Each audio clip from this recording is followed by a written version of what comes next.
সাতটার সময় স্নান কমপ্লিট হয়ে গেছে আমার।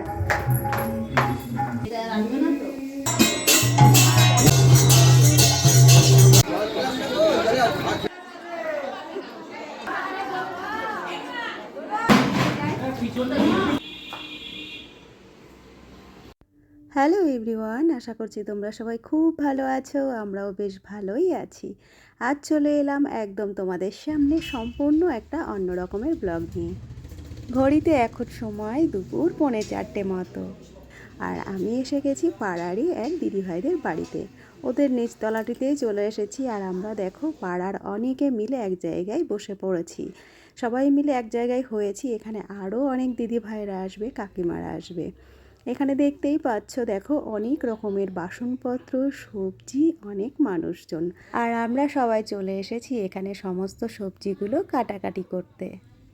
আমাদের বাড়ি থেকে বেরোতে ঠিক সামনাসামনি গেটের সামনে যে কাকিমাদের বাড়ি, তাদের বাড়িতেই রয়েছে কাল বৈষ্ণব সেবার আয়োজন। আর সেই অনুষ্ঠানের জন্যই কিন্তু এত সবজি, এত সরঞ্জাম। আর তোমরা তো জানোই, সাধারণত বৈষ্ণব সেবার অনুষ্ঠানগুলো দিনের বেলাতেই হয়। রাত পোহালেই বাড়িতে অনুষ্ঠান, প্রচুর মানুষজনের প্রসাদের ব্যবস্থা। ঠাকুরের অনুষ্ঠানে তো কম মানুষজন হয় না, আর কম মানুষজনের প্রসাদের ব্যবস্থাও হয় না।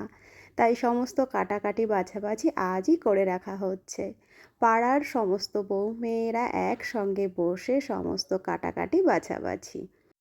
একদম শুরুর দিকেই দেখো আমরা ছোট্ট ছোট্ট করে ফুলকপিগুলো কেটে নিয়েছি। প্রথমে 1 বালতি মতো কাটা হয়েছে, এখনও কিন্তু অনেক ফুলকপি রয়েছে, এগুলো সব কেটে নেওয়া হবে। আর আমার হাতের যে সাইজটা তোমরা দেখতে পেলে, এই সাইজের ফুলকপি কাটা হবে রসার জন্য। আর আমার পেছনটিতে দেখো, এখানে রয়েছে বড় বস্তার 1 বস্তা আলু। যদিও এই বস্তার আলু সম্পূর্ণটা কাটার পরে আবার কিন্তু আলু আনা লেগেছিল। চলো সবাই মিলে তো বসে পড়েছি, এখনও প্রচুর সবজি মোচা কাটা বাকি রয়েছে। Good morning. দেখো কালকের পরে আজ আবার সকালবেলায় তোমাদের সামনে চলে এসেছি। আজ জানো তো ঘুম থেকে উঠেছি অনেক সকাল সকাল, ওই 7:30টার সময় স্নান কমপ্লিট হয়ে গেছে আমার। কাল যেহেতু একাদশী ছিল, আজ একটু তাড়াতাড়ি ওঠা, স্নান করা, ঠাকুরের পুজো আচার সব হয়ে গেছে। এছাড়াও সকালবেলা একটু সেদ্ধ ভাত করেছি। তোমাদের দাদা আজ বাড়িতে নেই, সে খেয়ে দিয়ে বেরিয়েছে, মেয়ে স্কুলে গেছে। তারপরে আমি নিজেও একটু টিফিন করেছি। ঠাকুরের প্রসাদ দিয়ে প্রথমে পারণ সেরে নিয়েছিলাম, তারপর টিফিন করে নিয়েছি। একটু ঘরে দৌড়ে কাজ করে দেখো রেডি হয়েছি। কাকিমার বাড়িতে তো আজ রয়েছে ঠাকুরের অনুষ্ঠান, তোমরা তো জানোই, কালই তোমাদের বলা হয়েছিল মনে হয়। আর এখন দেখো রেডি হয়ে গেছি, একটা হলুদ রঙের ব্লাউজের সঙ্গে লাল শাড়ি পরেছি। পুজো বাড়িতে যাবো ভাবলাম, এটাই ভালো লাগবে। সাজগোজ মোটামুটি একটু সামান্য, একদম। চলো, অনেকটাই বেলা হয়ে গেছে, আজ সারাদিনই মোটামুটি কাকিমার বাড়িতেই থাকা পড়বে। তোমাদের দাদা আসবে সেই সন্ধ্যাবেলায়, আর মেয়েও স্কুল থেকে ফিরবে প্রায় সন্ধ্যায়, ওই 5টা মতো বেজে যাবে। তো একাই বাড়িতে রয়েছি। চলো বাড়িতে আর কী করবো, কাকিমার বাড়িতেই যাই, ওখানে নাম গান হবে, যতটুকু পারবো তোমাদের সঙ্গে তো শেয়ার করবো। চলো তাহলে, পাশাপাশি বাড়ি, তোমরা হয়তো কীর্তন গান শুনতে পারছো। চলো বেরোই। এখন 11:30 বেজে গেছে। আমি তোমাদের বলছিলাম যে সকালবেলা, মোটামুটি সকালে 11:30 বাজে। চলো বেরোই।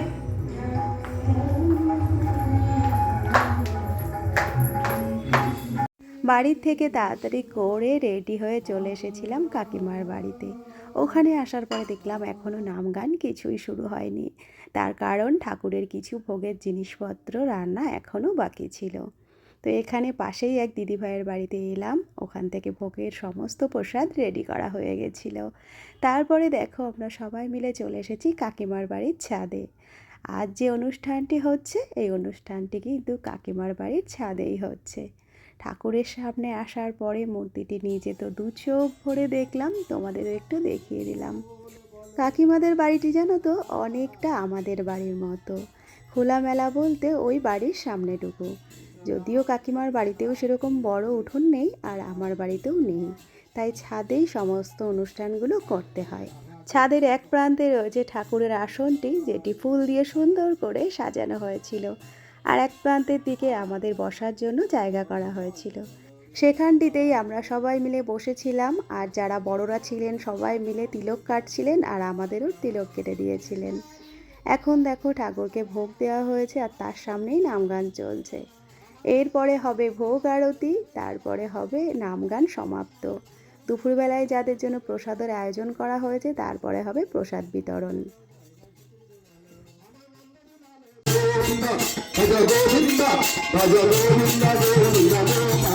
জানো তো, আমার বাপের বাড়ির ওখানে এই প্রত্যেক শীতে ডিসেম্বর মাসে হয় ঠাকুরের নামগান, আর সেটি চলে পুরো একটা সপ্তাহ ধরে। সেই ছোট্টবেলায় যে প্রাইমারি স্কুলটি দিয়ে আমার পড়াশোনা শুরু হয়েছিল, সেই প্রাইমারি স্কুলের প্রাঙ্গণেই কিন্তু ওই নাম গান হয় এক সপ্তাহ ধরে।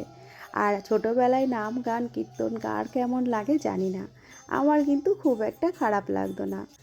মায়ের সঙ্গে প্রায় প্রত্যেক দিন সন্ধ্যাবেলায় ওইখানে চলে যেতাম, কীর্তন শুনতাম, নাম গান শুনে শেষে যখন ঘুম পেত তখন বাড়িতে ফিরতাম। আর সেই ছোট্টবেলার অভ্যেস তো এখনও যদি কোনো দিন কোনো জায়গায় এরকম নাম গান শোনার সুযোগ হয়, সেটি আর মিস করার ইচ্ছে করে না, আর মিস করিও না। অনেকক্ষণ ধরে তো তোমাদের দূর থেকে দেখাচ্ছিলাম ঠাকুরের আসনটি, সাজসজ্জাটি, ভাবলাম সামনের দিক থেকে একটু দেখিয়ে দিই। আজকের মতন নাম গান শেষ, ঠাকুরের আরতি সব কিছু কমপ্লিট। এবার একটু চলে এলাম সামনের দিকে আর ভাবলাম একটু তোমাদেরও ভোগ দর্শন করিয়ে দিই। আরেক জায়গায় আছে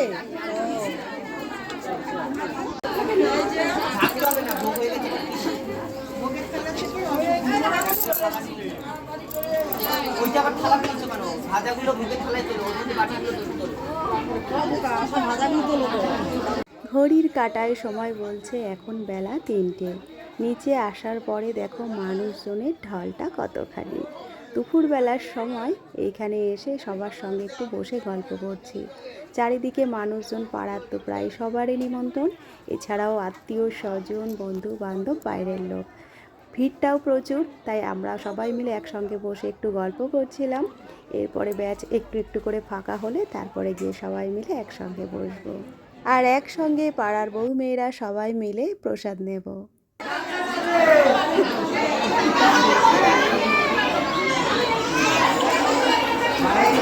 দেখো সবাই মিলে একসঙ্গে কত মানুষ বসেছি, আর আমাদের বসার আগে 3টি ব্যাচ অলরেডি হয়ে গেছে। আমরা বসেছিলাম 4 নম্বর ব্যাচে। আর দেখো এই নিচটাতে সবাই মিলে একসঙ্গে বসে গেলাম ভোগের প্রসাদও নিতে। একটা লাইন ধরে আমরা জানা পরিচিত অনেক মানুষ বসেছিলাম। গল্প আড্ডার মধ্যে দিয়ে দিয়ে কিন্তু খাওয়া দাওয়াটাও আমরা কমপ্লিট করেছিলাম। তো এই দেখো বসার পরে প্রথমেই দিয়ে দিয়েছিল অন্ন। সামনের দিকেই বড় একটা কড়াই দেখতে পাচ্ছ, ওই কড়াইয়ের মধ্যেই রয়েছে অন্ন, আর সেই সঙ্গে অন্নের পরে দিয়ে দেওয়া হয়েছিল মোচা। আর আমি সবার প্রথমে মোচা ঘন্ট দিয়েই খাওয়াটা শুরু করলাম। বিকেলবেলায় তোমাদের দাদা ছিল না বাড়িতে, ও বাড়িতে এসেছে, আসার পরে একটা জিনিস হাতে করে নিয়ে এসেছে। যেদিন যেদিনই বাড়ি থেকে বেরোই সেদিনই মেয়ের কিংবা আমাদের আবদার থাকে আসার সময় কিছু নিয়ে আসবে। তোমাদের দাদা নিয়েও এসেছে জানো তো। তো ওটাই দেখাবো বলে ঠাকুরের আসনের এখানে এলাম, ভাবলাম আসনটিও তোমাদের একটু দেখিয়ে দিই। তো এই দেখো তোমাদের দাদা আজ আসার সময় এই ফলটি নিয়ে এসেছে।